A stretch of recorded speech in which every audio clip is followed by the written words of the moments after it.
Hello, this is a very special edition of Let's Talk Criterion. We're going to be doing an unboxing in this edition. Now, the channel normally previews and reviews films in the Criterion collection, which are coming out shortly. And of course, we have a video that's just come out on Fire Walk With Me, and that will be available on the channel to see right now. But this is a special edition of Let's Talk Criterion, looking specifically at the recent release, the massive collection of Wes Anderson films called Wes Anderson Archive Collection. Now, on the actual box at the back, you get this card, and this card has a letter on the side here from Wes Anderson, a quite funny letter actually. And then you can see a picture of the booklets of the films in the box, and also below that, the 20 discs. Now, it's currently retailing on the Criterion website at $399.99. That's quite expensive, I would say, for it at the moment. For a single purchase. I purchased it because I wanted to just showcase it on the channel and enjoy it really as early as possible. I'm a massive Wes Anderson fan personally myself. So looking inside the box, well, at the box first of all, before we go inside it. So as you can see, it's a massive box, very, very, very large in size, as you can see from the width here on the edge. It's embossed beautifully all round as Wes Anderson Archive, as you can see. Quite impressive there. And then the front of the box has a lovely gold band and the famous WA logo, synonymous with Wes Anderson. If you open the box, inside you will see there are two compartments, 5 films in each compartment. And they're sort of almost encyclopedic books.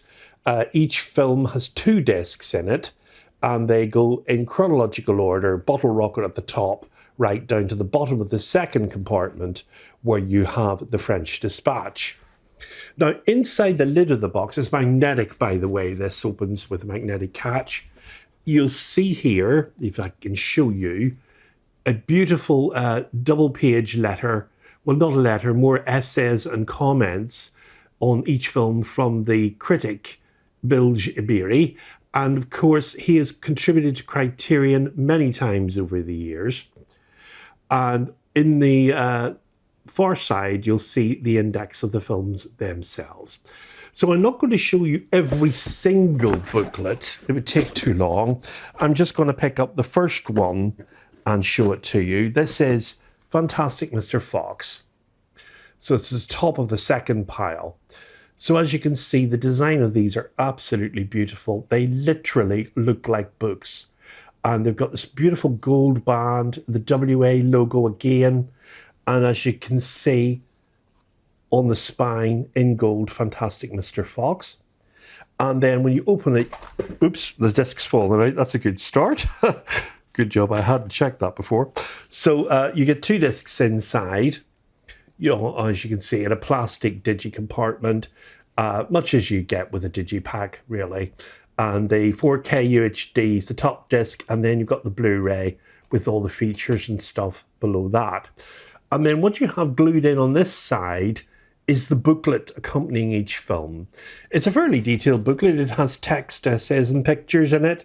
And as I turn the pages here, I don't know how well you'll see this. You've got a list of the cast there, and also essay information, credits. They're very thin booklets, I would say, so they're not as comprehensive, maybe, as the booklet that came with the original Fantastic Mr. Fox. And what I would say about this set is, it's not going to have everything in it that those Blu-ray releases had. Some of them only had the fold-out pamphlets in them, the later releases, and some, of course, I've got 2 here with me to show you, have more ephemera inside them. Now, let me give you an example of that, for instance.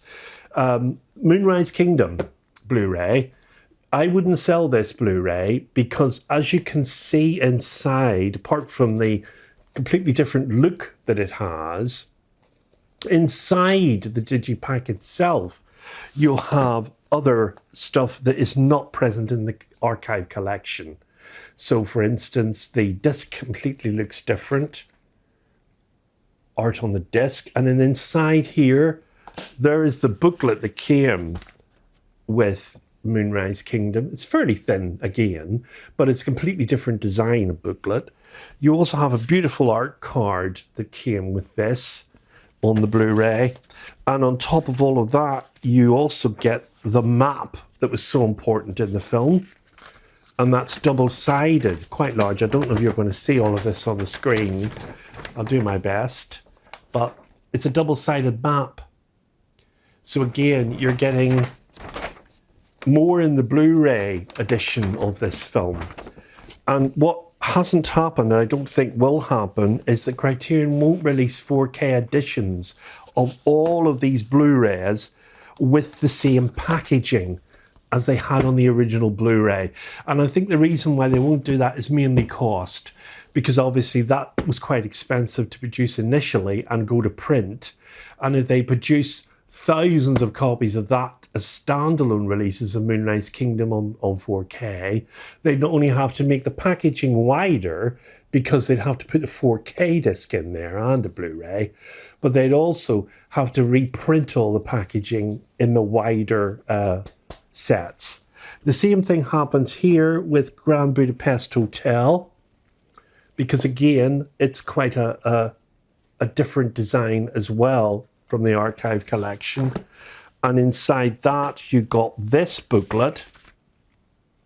And inside that booklet, you got the romantic poetry booklet, which was like a fold-out affair.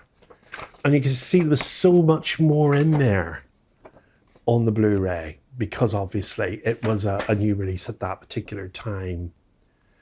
So there's ups and downs with everything in life, I suppose. And at the end of the day, you will get all 10 of the films for the very first time in 4K UHD if you buy the Wes Anderson Archive.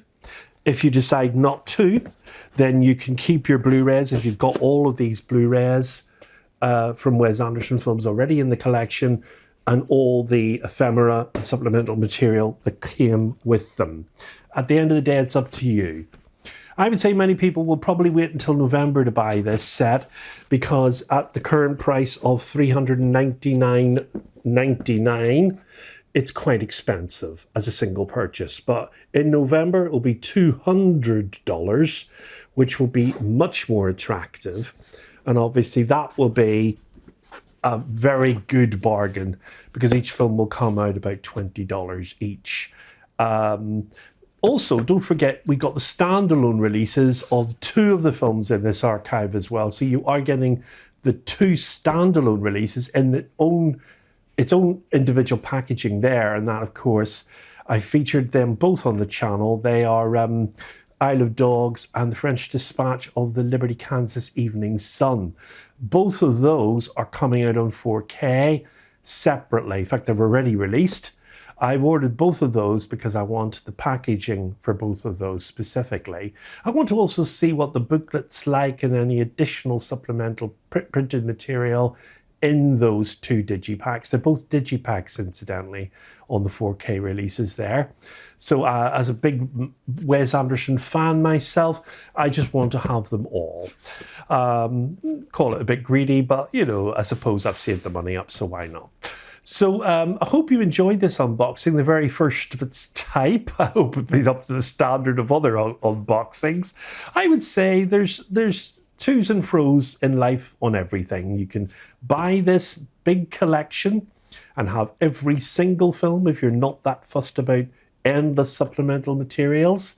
But the packaging, once again, to show you with Bottle Rocket, the presentation is so Wes Anderson here. And I think that's mainly what would attract Wes Anderson fans to this set, is it's just so nicely done. It's so beautifully done. And I think as a Wes Anderson fan, I greatly appreciate the work that has gone into that. I'm assuming supervised solely by Wes Anderson himself. This has got to be his idea from the very outset. So on that note, I'm going to end this video. Don't forget, you can see a whole playlist of videos on the channel. The last video's just come out literally minutes ago, and that is Fire Walk With Me, a 4K upgrade of that release, Spine 898. Oh, before I go, one more thing to say. These don't have individual spine numbers in the collection, and the collection itself doesn't appear to have a spine number either. But that doesn't matter because obviously all the Blu-ray releases all have individual spine numbers anyway. So that I was glad not to see the spine number printed on the side of the Wes Anderson Archive titles anyway. It's a slightly different type of presentation and it sits out on its own, and it deserves to. So, from me, until next time on Let's Talk Criterion, as always, it's goodbye, and above all, good Criterion Wes Anderson viewing.